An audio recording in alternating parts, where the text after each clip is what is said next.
Hey guys, it's Angela, and today's video is going to be my March TBR. So for the month of March, I thought it would be fun to do something a little bit different here on my channel.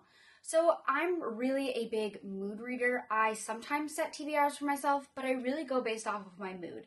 So I wanted to push myself out of my comfort zone this month. I have 4 friends that I'm in a bookish group chat with, and we talk every single day.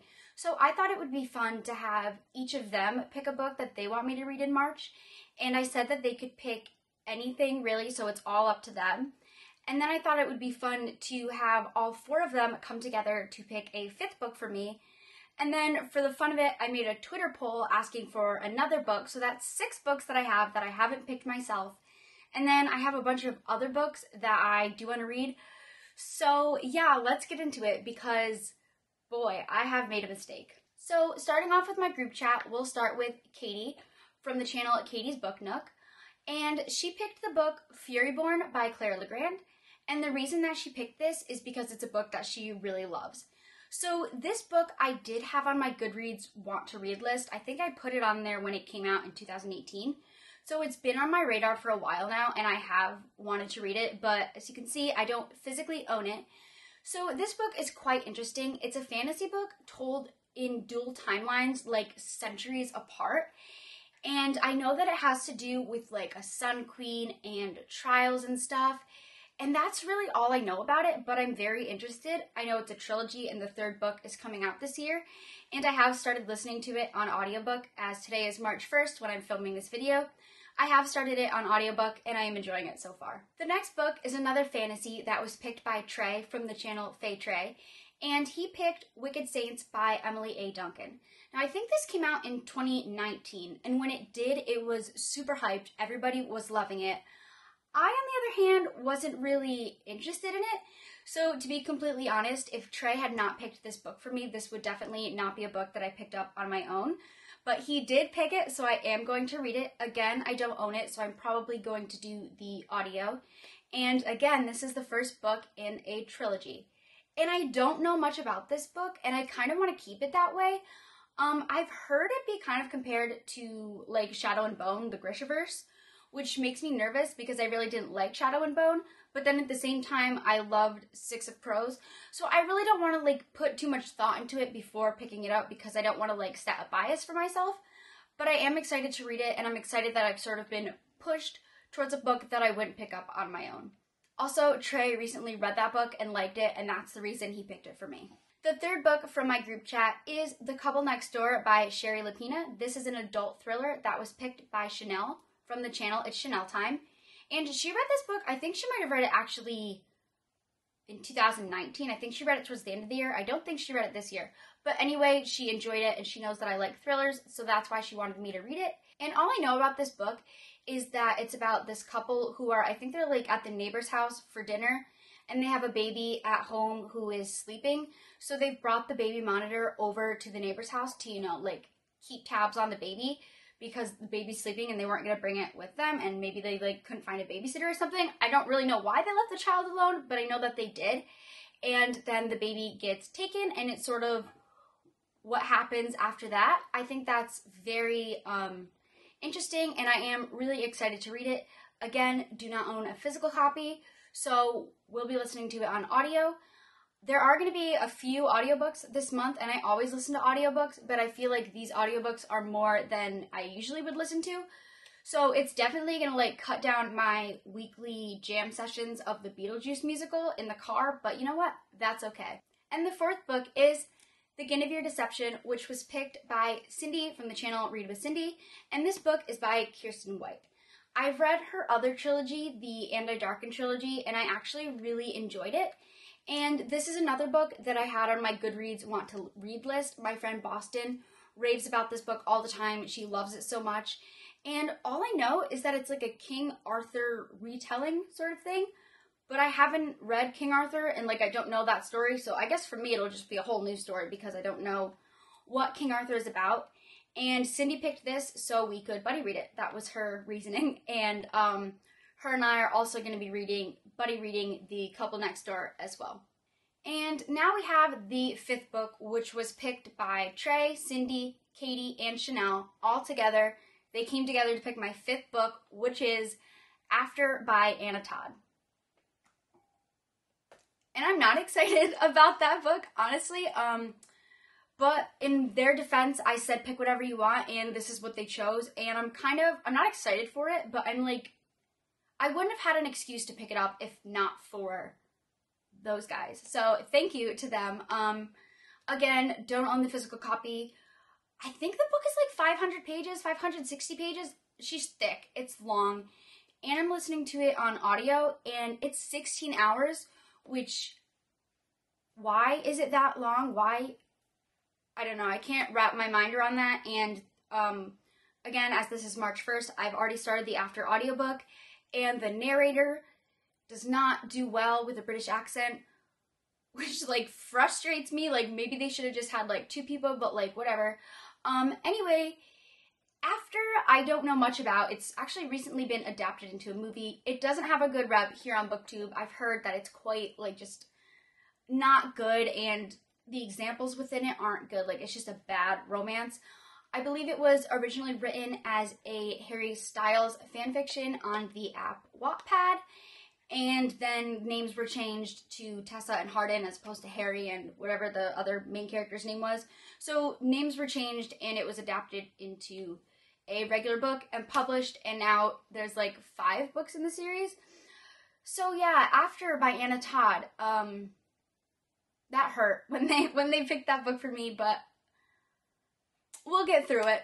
So after I had my friends pick 5 books, I thought it would be sort of fun to do a Twitter poll because I've never done that before, and since this month is already really out of my comfort zone, you know, not having control over my TBR, I was like, you know what, just push yourself a little further, why don't you? So I made a Twitter poll, which I will insert a picture of, and the book that won was Every Heart a Doorway by Shauna Maguire, and I'm actually really happy that this won because not only is it really short, but it's also one of the books on the list of 20 books that I wanted to read in 2020.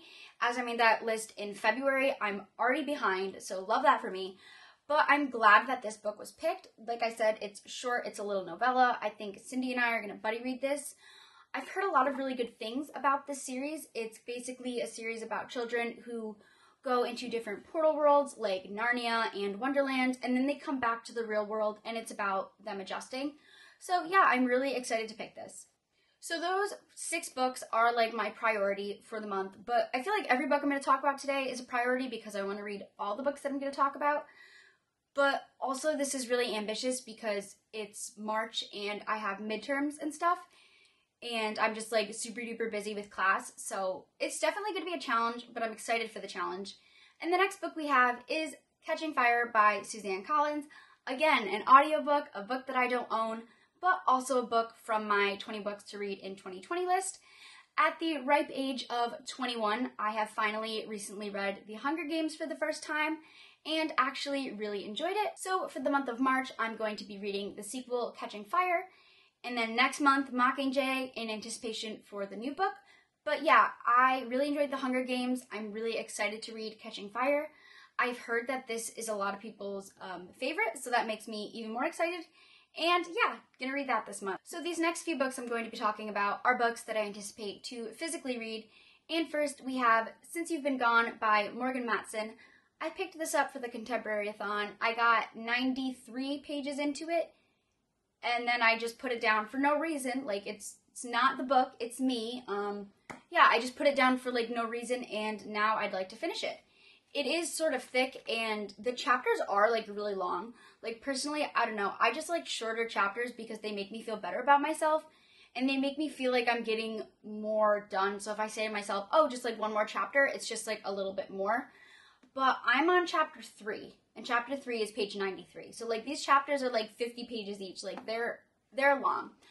But anyway, enough blabbering about the length of the book. This book is about 2 girls, and I forget the main character's name if I'm being quite honest, but her best friend Sloane goes missing. Like her family just up and moves, and she's been calling and leaving voicemails, and she's not hearing from her. And her best friend Sloane has this tendency to make lists for her, like when she goes on a trip. And on these lists would be things that she wouldn't usually do, things to push her outside of her comfort zone. So Sloane is missing, and our main character receives one of her lists. And on this list has 10 things to push her outside of her comfort zone. And she feels that if she can complete all 10 things on this list, maybe she can find out where Sloane is, what happened to her, if she's okay. This is a chunky little young adult contemporary, which I'm really excited to read. Next, we have Get a Life, Chloe Brown by Talia Hibbert.